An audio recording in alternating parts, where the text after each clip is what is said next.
Como é que a gente encara a presença, a existência, a potência do corpo a partir de uma leitura contemporânea?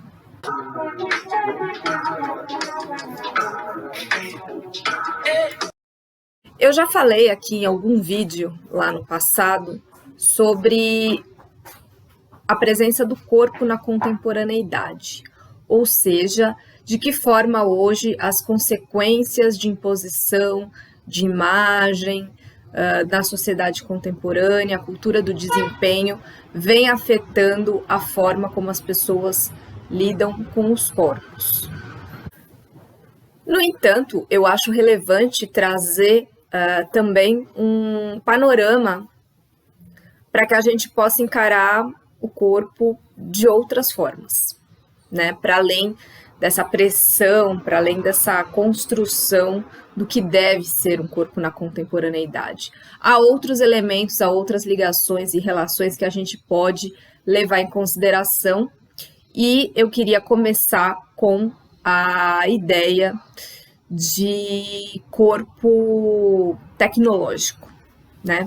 Também já falei aqui dos ciborgues, também já falei aqui da ideia de equipamentos e dispositivos atrelados ao corpo, a ideia de extensão do corpo a partir do uso desses dispositivos. Isso está muito presente na teoria do McLuhan, e quando a gente pensa na sociedade contemporânea, né, nos usos e práticas constantes de dispositivos como telefones celulares, essa é uma possível interpretação que surge, né?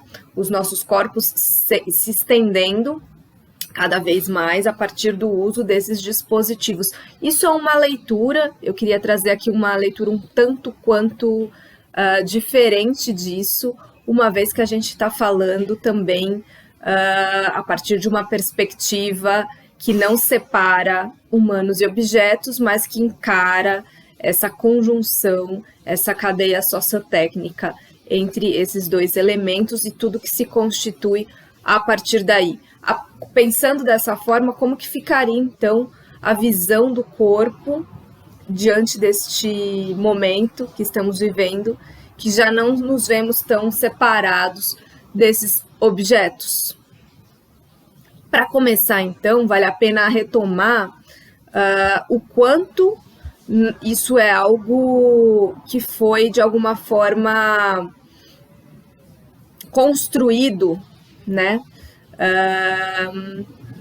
A partir do momento em que a gente percebe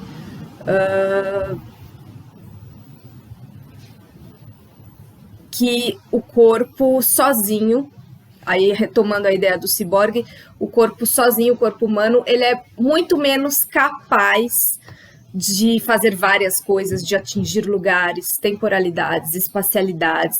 Então, a partir desses dispositivos, a gente teria as mãos, a gente alcançaria a potência de estar em lugares e fazer coisas que só nós, com nossos corpos, não conseguiríamos. Isso é um argumento, né?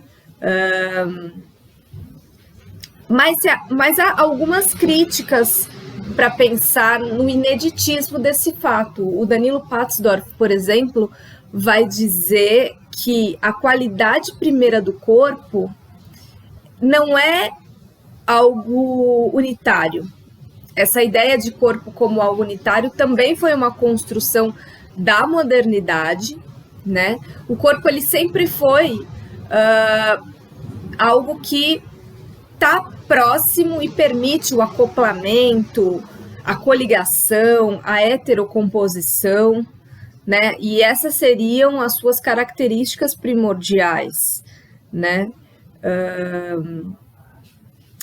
Diante desse tipo de raciocínio, e aí a gente pode até retomar Marcel Mauss com as técnicas corporais, e aí assim a gente pensa mesmo, né? O Mauss, ele trazia a ideia, né, de corpo como um objeto natural, mas também um objeto técnico, e que exercia efeitos simbólicos nas relações sociais, né? E o Mose, a partir desse tipo de raciocínio, ele já traz, então, naquela época, a percepção de que o corpo ele está sempre em relação, né? Uma técnica corporal, ela não é única per se, ela não se basta, ela se constitui na inter-relação com outros corpos, né? Com outras técnicas corporais, e as simbolizações se constroem coletivamente a partir daí, né?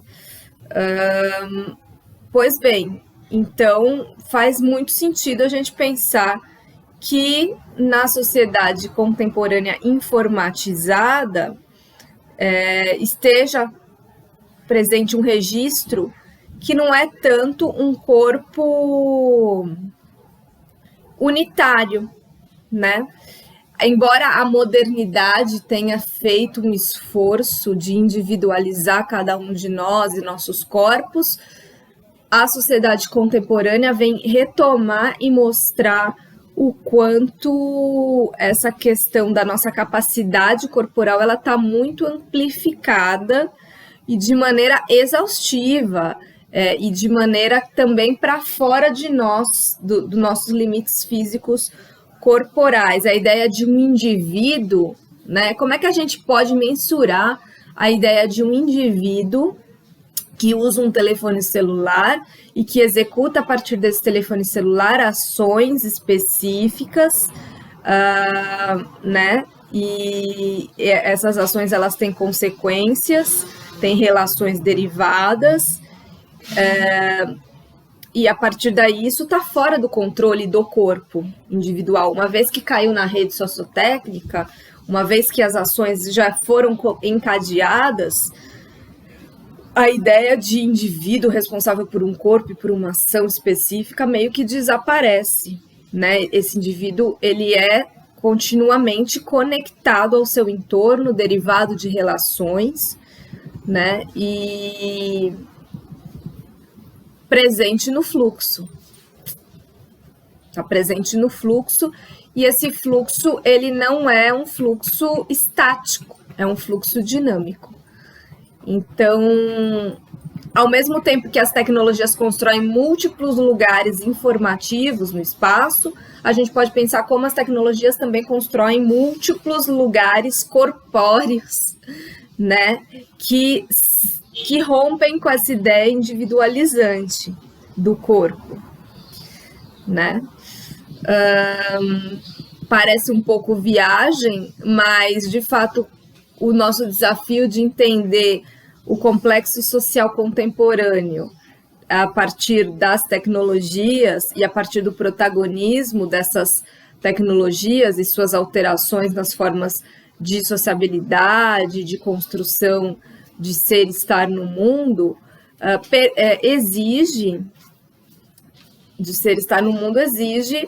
essa consciência, né, de que não é mais o corpo, uma unidade orgânica delimitada, que percorrerá essas espacialidades, mas todo um conjunto, um corpo real, que é um corpo território, que é um corpo informacional, que é um corpo móvel, articulado, não fixo, é um corpo em fluxo, né?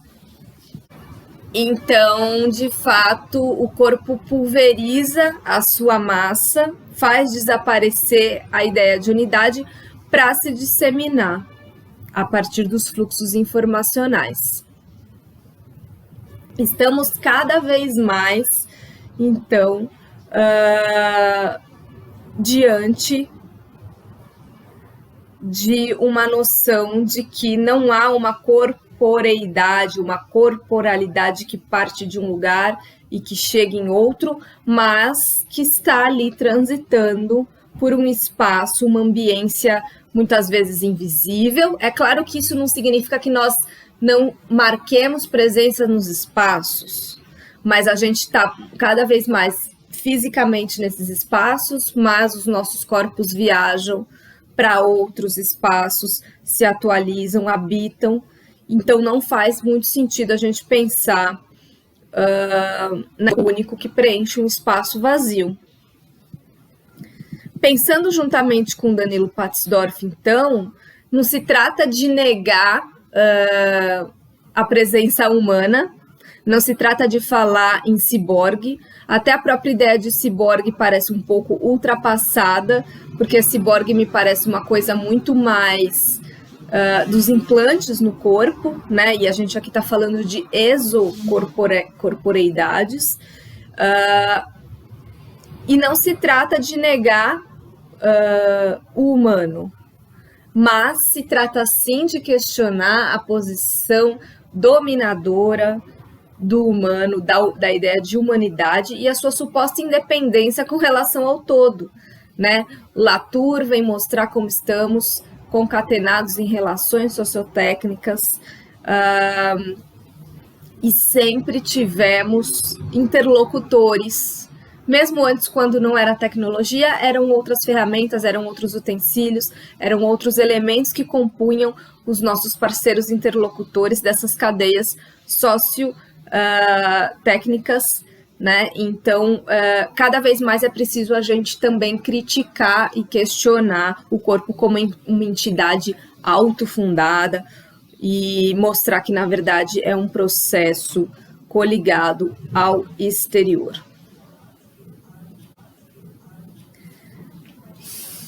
Isso mostra como o corpo ele também é composto, né, diante dessa perspectiva, não apenas de elementos biológicos, mas também de elementos não humanos, máquinas, objetos, e por que não pensar até a própria ideia dos superalimentos, que tanto se fala hoje, das vitaminas, de todos os suplementos, ou mesmo aquilo que a gente colhe e come, como aquilo em potência pode ser o nosso corpo também, e a partir do momento que a gente consome aquilo, a gente expande as possibilidades do nosso corpo nessas relações. Então, a gente chega ao final desse vídeo novamente questionando, né, contribuindo para a discussão de desmanche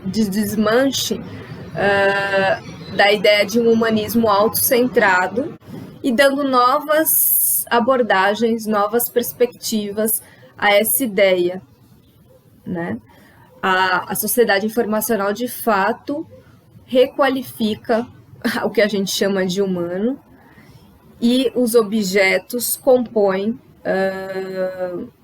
um outro elemento aí essencial na construção dessa rede mutante, aberta, inconclusa, que a gente chama